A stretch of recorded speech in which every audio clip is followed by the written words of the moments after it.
Thank you very much for having us.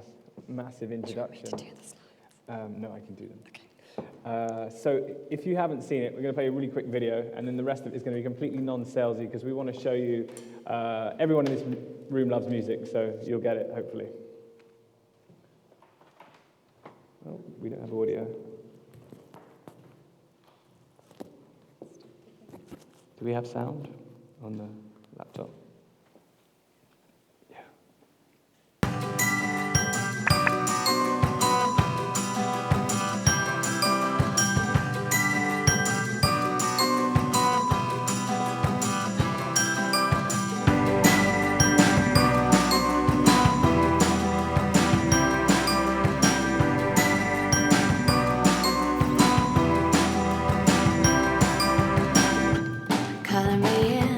Color me in. Join the dots, bring me to life. I want to show you how I see things. I want to show you everything with you. Don't mind if I'm laughing, crying, or fighting with you. I'm happy, loving, dreaming, and dancing. Oh, oh, oh, oh. Always in color.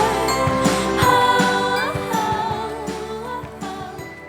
So hopefully that was pretty self-explanatory, but I'm going to give you a little bit of a background on how we kind of came up with it and the processes that led me here. My background is actually working with brands like Burberry and Topshop, and I was very privileged to do a number of digital projects with companies like Twitter and Google in the early days. And actually, I left school when I was pretty young, when I was 18 years old. Didn't really like it. I felt very boxed in, and as many of you will know, these days we'll spend hours watching programs, like the National Geographic on volcanoes, but when you're at school and being taught that, it's really boring. And the main reason for me is that it was always about the music, about the emotion, about the curation, and I've always tried to put that into the companies that I've worked for. So I kind of grew up in this world surrounded by many creative different people. I worked for Paul McCartney's daughter Stella, I worked for Gucci Group and Burberry, and without ever really being trained, I kind of picked up all these different art and music and different sensibilities from people.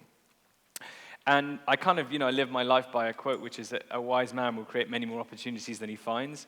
And that's sort of what happened with Tunepics. And I'm going to give you an example from the way we used to think at Burberry. And if you don't know, or if you haven't seen in the last few years, it's been one of probably the best case studies of a turnaround of a brand.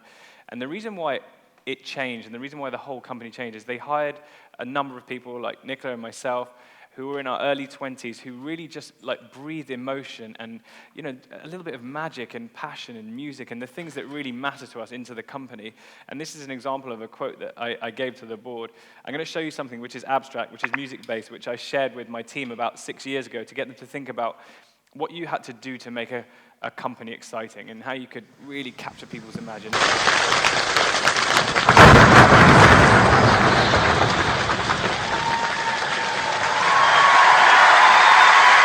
So I won't play the whole thing, but you can get the example that what we were trying to do was, share with people that you want to make people feel something. You want them to see something magical. Selling things is not interesting. There's so many different companies in the world selling things. We wanted to leave people with a feeling. And this is probably one of my favorite quotes in the whole time that I was there, because it really showed how we were marrying digital and the weather and music and just trying to transform the way people saw the company. But what I got really excited about was, I'm always looking for that little bit of magic. I'm always looking for that little bit of excitement. I got really excited about the things that were behind that. And Nicola actually shared this article with me from the Wall Street Journal, which is fascinating. So for us, this was really about, can you hear me with this on? Yeah. So for us, this is about how you can lead someone through an emotion, so how you can take them from sad to happy. So we happen to know one of the guys who writes Adele's songs, and he often mentions how they can take someone, as some of you will know, with the kind of build-up of notes, you can take them through this moment of elation or kind of sadness. So Adele does that really well. I'm sure you all know that. But for us, how you can lead someone from happy or excited into crying or maybe heartbroken became really important to how we started to tell the story. We actually often reference this moment. I'm going to stay on it for 1 second because those of you who are musically excelled, unlike me, will know that it's called an appoggiatara. Probably said wrong. But it's kind of fascinating because there was a performance that she gave at the Brit Awards where she made herself cry. And one of the things that you'll see throughout the app, and we'll show you later, is that we've allowed people to leave their contextual emotion. Now of this room, I might type, tech festival, and it will bring up every single song with those words in it, or in the lyric, or in the song choice. Now for me, what's fascinating about that is people are discovering music through the things that they see and through the things they feel, and that is a really, really powerful thing. But you'll see later why the data is so powerful. So this is kind of the story of it. I'm walking down the road, down the King's Road. I take this picture on my phone, and I go into my library, like this.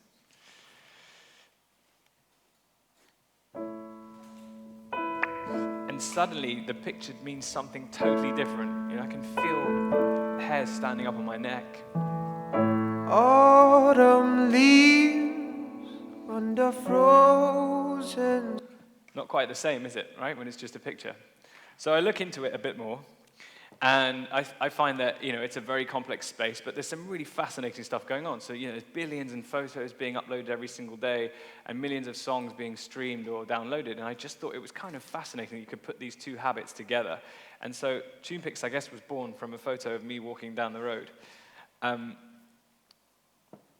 And one of the things that kind of struck us a lot whilst we were going through this process is that a lot of music these days, particularly in the digital space, it sits in a catalog and a list, and I just don't think that does justice to an artist, to someone who wrote about something. And back to the emotion that Nicola was talking about, if it's about being happy or sad or being burned, you can't express that without all the articulation around it. And I think that people's images and the moments in people's lives will allow them to do that.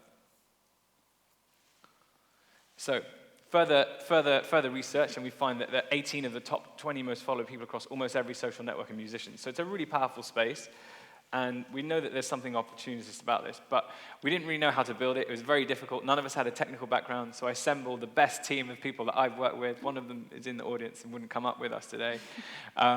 Nicola is another one, and we got 2 or 3 other people that we work with across, from great brands and great companies, and we got some coders, and we're looking for more coders, so if there's any amazing coders who love music, come and see us afterwards. But when you have an idea, it's a really lonely thing, as many of you will know. Bringing it to life is so much harder. So it took us about 2 years to get through to this space. And really, it's always been about the music, this platform for me. It's so, so important to me. My mother passed away when I was about 19 years old. And someone gave me Eva Cassidy's album, Live at Blues Alley. And it completely changed my view on life. Again, this is another example. We're technically challenged.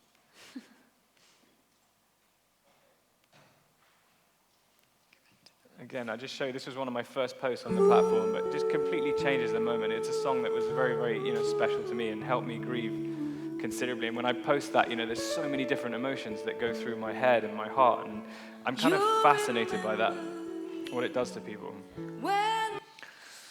So incredibly, all of these musicians started using it, which is one of the reasons why so many people have been downloading it. It's been such a huge success, thankfully. And what's really beautiful is that you're hearing what musicians are listening to. You're seeing that Chrissy Hind is sitting on a beach and takes a picture, and she's thinking of a song by an artist that maybe I've never heard of before. And it's such a wonderful way to share and discover music. And it's really, really exciting for us that the coolest musicians, the emerging ones, the up-and-coming ones are all looking at this as a space. And I really think that we can really add something extra to the industry, which is really exciting. And it's kind of a combination of tech and music, which is pretty apt for today. So we've had all these amazing people sign up, everyone from your DJ Premier to James McMorrow. A lot of people have been using it as a live moment, so it's really beautiful for live. You can imagine going to a gig or a festival. This is Scouting for Girls at Hyde Park. Every single time the track is there's always an opportunity to buy it as well. So again, great for the record labels that we've been working with all of them very closely. It's a very exciting project because it drives a new revenue stream for the artists and for people, but also we're allowed to all share our moments. Ella Henderson stayed at #1 when she was using the platform by challenging all of the audience to take pictures of anything they could see and use her song Ghost, and we helped keep her at #1. And MTV have also recently announced a partnership with us where they're doing behind the scenes on all of their shows. So that's kind of the stuff of the platform, but I guess the thing that really excites us is the future. So Nicola spends a lot of time looking at all the research around all these different movements and what we could bring to the platform, and that's the stuff that really excites us the most.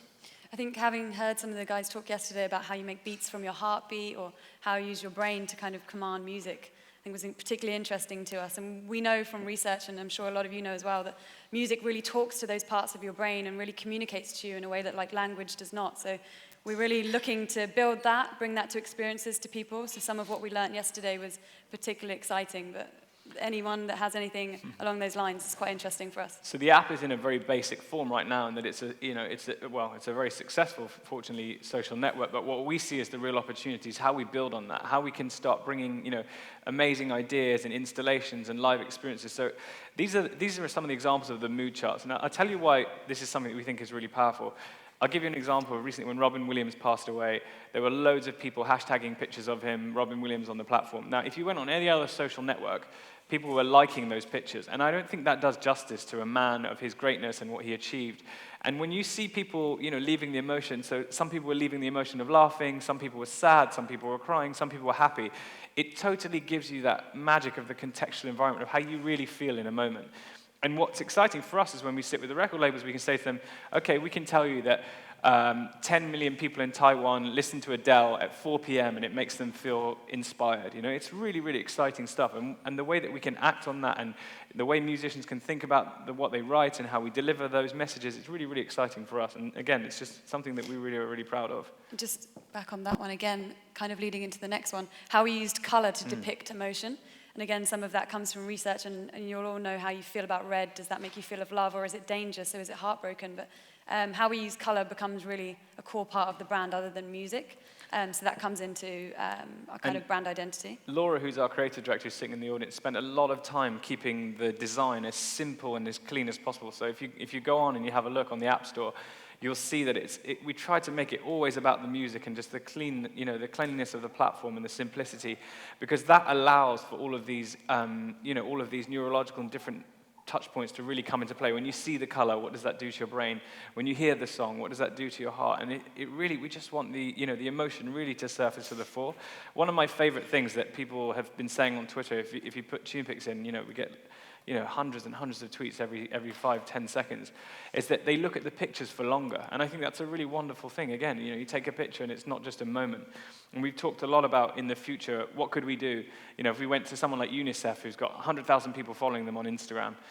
Imagine if in a year or so we could go to Apple and say, Apple, give all of your cut of a music sale to UNICEF. Imagine, that would mean something magical. It might give a child water. It might do something. And I think there are some things that we really believe this platform can do in terms of fundamentally changing the way we communicate. So it's not just social media; it's social purpose. So we've kind of, we've got a long-term vision, and Nix and myself and Laura spend a lot of time looking at this diagram because there's currently some basic things, but Nicola's like patenting things with colored jellies and all kinds of amazing things. So there's obviously several elements of this that mobile talks to at the moment, but as we're advancing, again, a lot of you will know from Android, etc., all of the different types of things that you can achieve. But how do you bring them into that social experience in a way that's not being done at the moment? So just being able to look at something in such a 2D manner doesn't really express the emotion of maybe what you're going through or how you wanted people to feel about your post. So really how we start to explore each of these tiny points, how do you know how something feels versus how it sounds? And particularly for me, with the layer of sound, if I show you a picture of your father or your mother, and you put a song over it, all of a sudden you can remember what that person smells like standing in front of you in that moment. And I think there's some really important triggers as well that we've looked at a lot when all of these, overlayers are coming in. And the live stuff is something that Laura and Nicola have been working very close on, which really excites me personally. This is obviously a little bit like this. A jumble sale of color and of different experiences. But how do we bring Tunepics to life? How do you take that picture and that sound, or maybe that feeling, and bring it into a space like this, into something smaller? How do you change what the photo booth is supposed to look like, and how people interact with social? So how do you bring in light in the way that kind of represents emotion, but again coming back to that touch moment? So these are various artists that inspire us, but again, how do you maybe depict sound or sound waves? We've seen a lot of stuff in the last couple of hours around sound, but how do you visualize that and relate it back to Tunepics, but back to emotion at the same time so people can connect? Like walking into a world of people's memories and their sounds and their smells, it could be just such a fascinating thing. We've been talking to the V&A and some various other people about how we bring this to life. So yeah, we're hiring, we're looking for investment, we want anyone who can help us make this platform any greater. We'd be really grateful and we'd love to hear from you. If anyone has any questions, let us know. But we're really excited to be here, and hopefully keep enjoying the music, keep discovering new music. Thank you. Thanks. Thank you, Justin and Nicola.